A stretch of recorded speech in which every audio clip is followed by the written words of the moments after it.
Hi everyone, my name is Andrew Morgan and welcome to the course Using Jenkins X for Cloud Native CI/CD.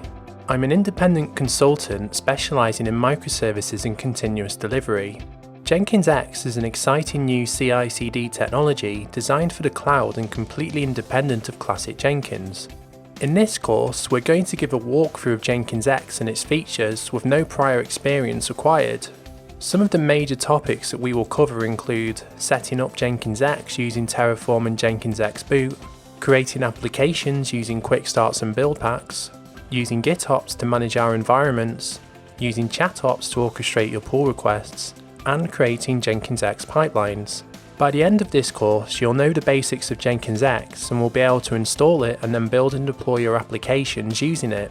Before beginning the course, you should be familiar with CI/CD and using the terminal. Some knowledge of Kubernetes, Docker and Helm would also be useful, but not a necessity. I hope you'll join me on this journey to learn Jenkins X with the Using Jenkins X for Cloud Native CI/CD course at Pluralsight.